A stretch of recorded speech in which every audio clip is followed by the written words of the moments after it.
আমার এই যে এরকম অবস্থা, পাগল পাগল হয়ে গেছি। এখন বাজে হচ্ছে সন্ধ্যে 7টা। উফ, মানে পৃথিবীতে যত না গরম আছে, আমার এই রুমটাতে তার থেকেও বেশি গরম। মানে এসি নিয়েও আমার শান্তি নেই। এই যে দেখতে পাচ্ছ এসি, এই এসিটা নিয়েও আমার শান্তি নেই। এসির হাওয়াও এখন গায়ে লাগছে না, মানে এত গরম লাগছে আমার। মনে হচ্ছে সারাদিনই এসিতেই থাকে, কিন্তু সারাদিন তো এসিতে থাকলে হবে না, তাই না বলো বন্ধুরা? রান্না বন্ধুরা তো করতেই হবে, রান্না তো আমাকে না করলে হবে না। আর মানে কি বলবো, রান্নাঘরে এত গরম মনে হচ্ছে রান্নাঘরে এসিতে থাকলে ভালো হতো, ভালো মতো রান্না করা যেত। মানে এত কষ্ট হচ্ছে।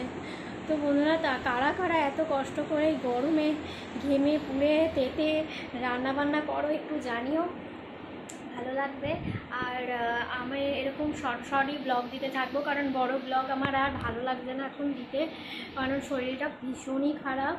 আর যার জন্য প্রচুর অনেকগুলো দিন তোমার ভিডিও দেওয়া আমার বন্ধ রয়েছে, তোমরা এখনও আপডেট কিছুই পাচ্ছ না।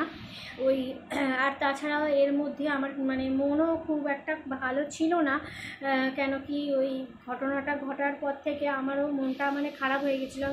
আমি ভেবেছিলাম যে এখন কোনো কিছু নিয়েই ভিডিও করব না, কিন্তু দেখছি যে না, আমার চ্যানেলটা আস্তে আস্তে ডাউন হয়ে যাচ্ছে। যাই হোক না কেন, ভিডিও ব্লগ কিছু না কিছু হলেও, ছোট বড় যা হোক একটা কিছু দিতেই হবে, তাই আমি ছোট ছোট ব্লগই দেবো। তো বন্ধুরা, তোমরা সাথে থাকো, পাশে থাকো, আর চলো নেক্সট কোনো ব্লগে তোমাদের সাথে দেখা হচ্ছে।